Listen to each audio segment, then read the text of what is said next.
We have Junie B by Barbara Parks. Has a monster under her bed.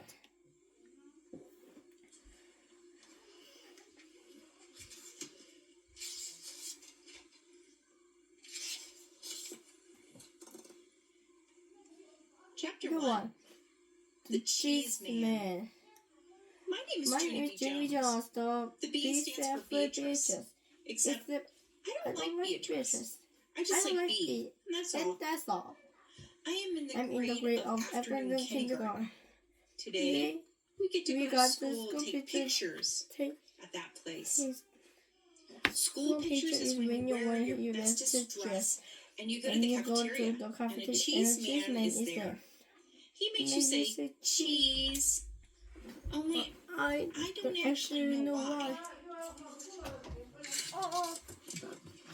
Then he takes pictures of you and your mother has to buy them, or else you will get your feelings hurt. School pictures is a racket, I think. I wore my new dress with the dinosaur on it. A dinosaur, huh? Says the cheese man. I smoothed my skirt very lovely. Yes, I said. It's a Tyrannosaurus doggy. You mean a Tyrannosaurus Rex? He said. No, I mean Tyrannosaurus Dottie. Because Rex is the boy and Dottie is the girl, I explained. The cheese man stood behind the camera. Say cheese, he told me.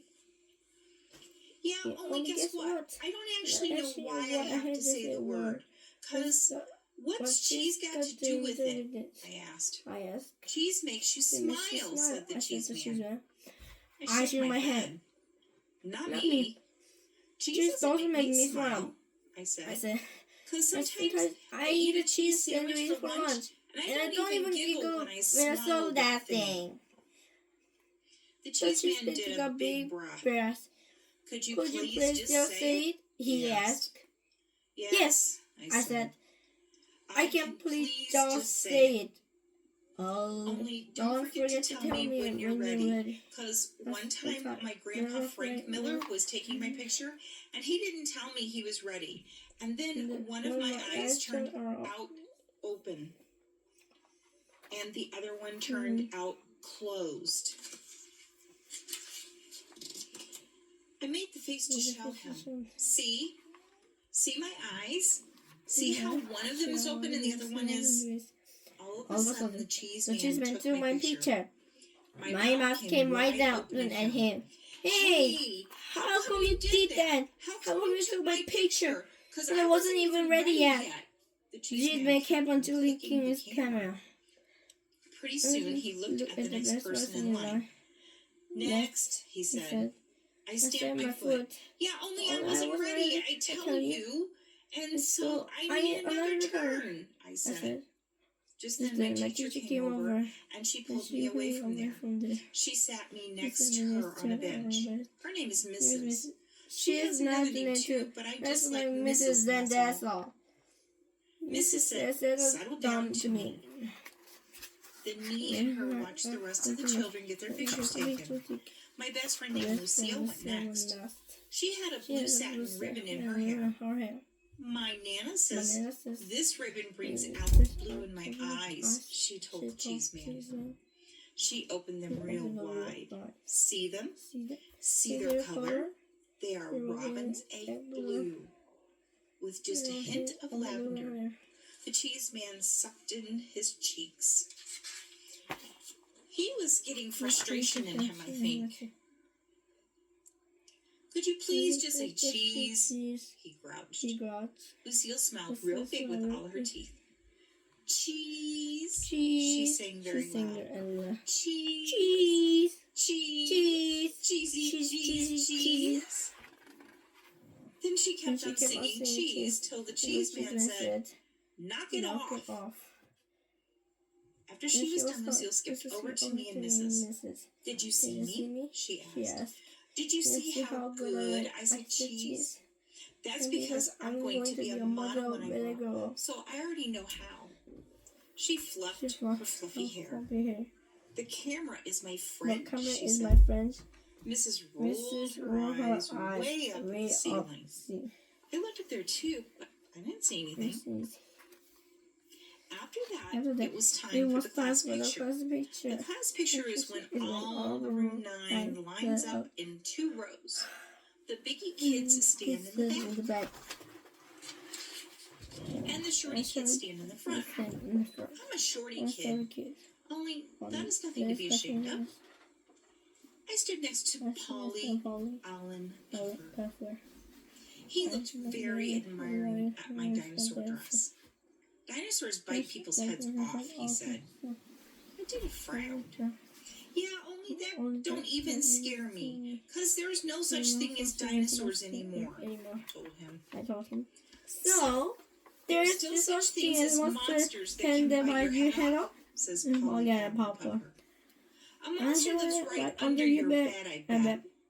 My big brother says that everybody has a monster under their bed. He poked his finger at me. Even you, Junie B, does, he said.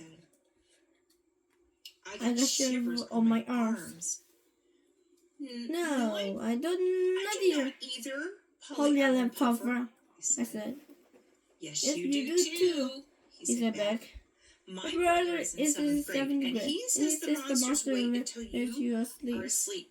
Then he crawls up next to you, and he lies down on your pillow, and he practices fitting your head in his mouth. I covered up my ears, but Polly Allen Puffer talked louder. I can even prove it, he said. Didn't you ever wake up with a drool spot on your pillow? I thought very hard. Very hard. Yeah, so where do you think it came from? He asked. Yes. It came from the monster under your bed. That's where it was Monster Junie B. Jones. I shook my head real fast. No, it's not, Polly Allen Puffer. You stop saying that. And I mean it. He raised up his eyebrows. Well, where did it come from then? You don't drool on your pillow, do you? You're not a baby, are you? He said. No, don't call me that. I'm not a baby. Yeah. Polly Allen Puffer crossed his arms. So where did the drool come from then? He asked again. I don't know, I said. But my daddy told me there's no such thing as monsters. So what? Daddies have to say that, says Polly Allen Puffer. That's so you'll go to sleep at night and not bother them. He squinted his eyes at me. Why do you think daddies and mommies sleep together in the same room anyway? It's so they can protect each other from a monster. Or else their heads might get chewed off. Just then, I wrinkled up my nose at that terrible thought. Then I hanged out my tongue, and I did a sick face. And guess what? The cheeseman took the class picture. Chapter 2. Just say right. After school pictures, we went back to room 9. I put my head down on my table. There's no such thing as monsters. There's no such thing as monsters, I whispered to myself. Because my very own daddy told me that, and he wouldn't even lie to me. Probably. Mrs. said for me to sit up in my chair.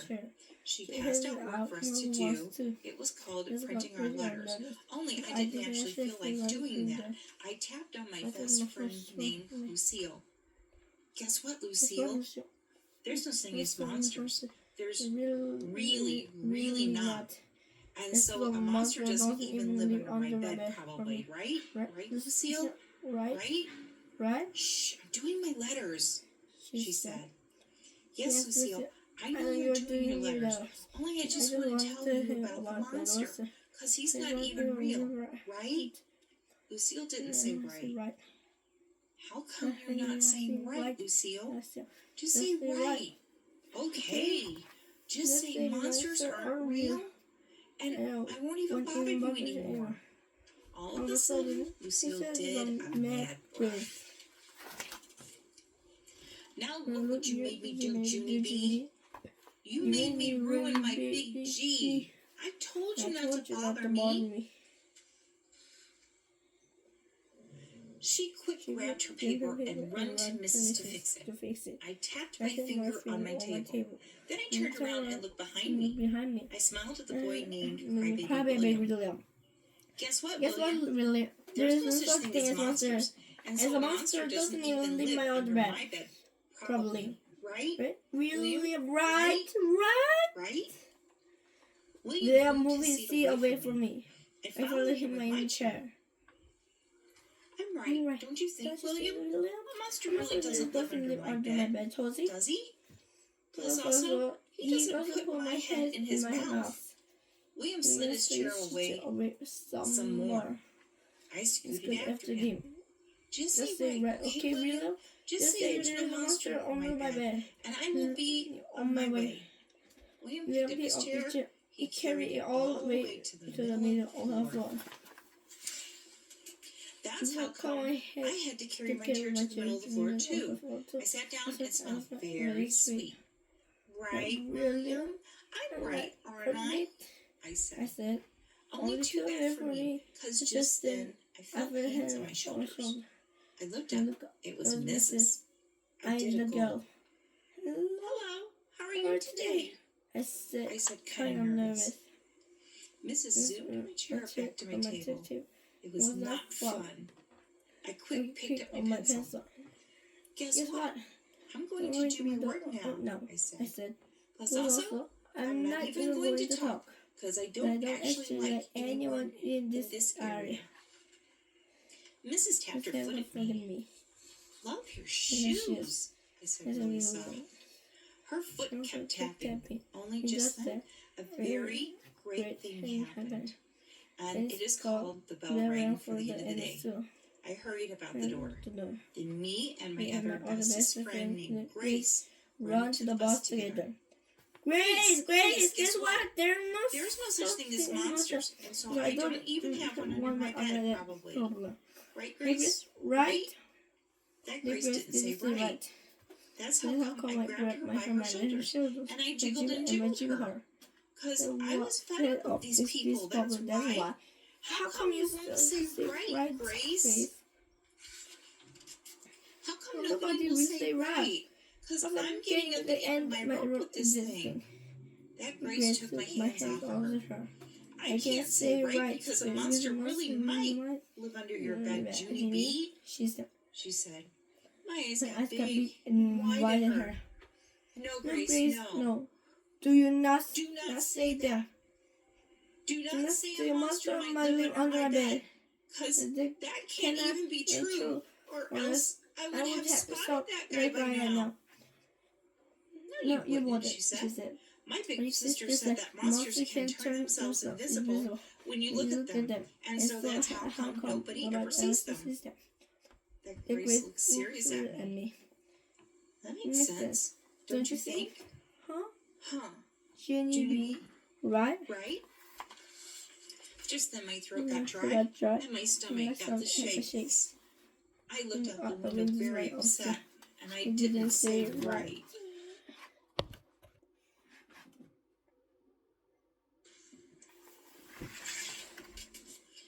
Chapter 3. The Invisiblest Guy. I ran in my house and hollered my grandmother, Helen Miller. Grandma Helen Miller. I am so glad to be home because today was not a very good day at my school. Grandma Miller was in the kitchen. She was holding my baby brother named Ollie. I jumped up and down in front of her. Pick me up. I can't right now, Toots, she said. I've got my hands full with Ollie.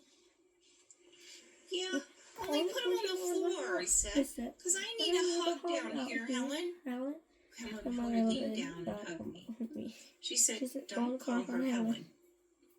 Why don't you go change your clothes, she said. Then you and I will make some popcorn. And you can tell me all about your day. How does that sound?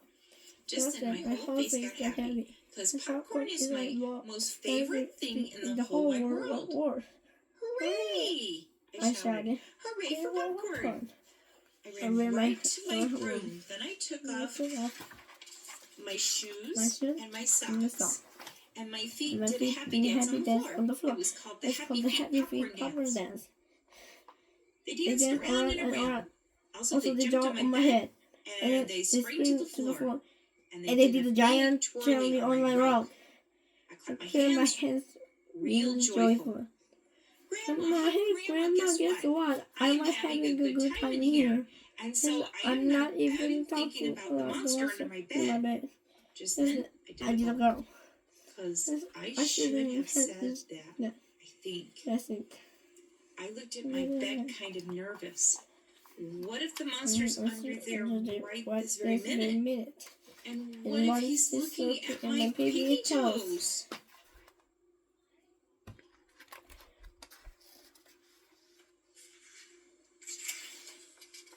And what if he wants to eat them? Oh no, I said. Oh no, because piggy toes look just like little winter sausages, I think. I freezed right where I standing. Grandma Miller, come quick, I need you. I shouted. Grandma Miller filed to my room. Grandma Miller flied to my room. Then she picked me up, and she hugged me real tight. What on earth is the trouble? She asked. She sat down with me on the bed. No, Grandma, no, we can sit here. I skipped out of my door.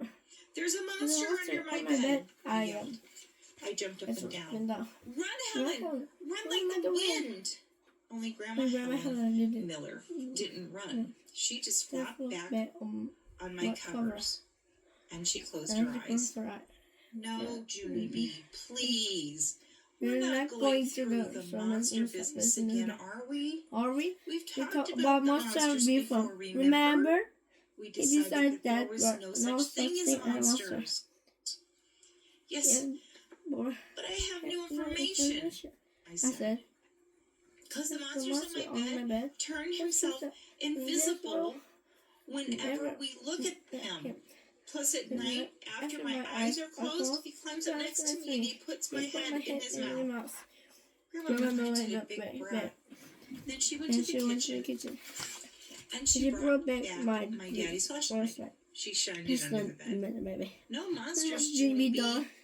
None. I don't see one single monster under this bed. She said, See? I said. That proves it. Grandma. He turned himself invisible. Grandma Miller shook her head. No, Junie B. The monster did not turn himself invisible. The monster is simply not there. He does not exist. Period. Yes, he does, Grandma. He does too exist. Because Polly Allen Puffer's big brother even said so. Plus, also, I've seen the drool. Grandma Miller said to calm down my voice. She got me a drink of water. Why don't we forget about the monster for now and we'll go make popcorn? You can talk to your mother about this when she gets home. I bet Mother will know exactly what to do. I thought and thought. What, Grandma? What will she do? I asked. Then all of a sudden, I let dog down on my head. Hey, I know what she'll do. Mother will get the mirror and bash the monster's head. Because I saw her do that to a cockroach before, and she was excellent at it. Grandma Miller closed her eyes again. She said, I'm a strange one.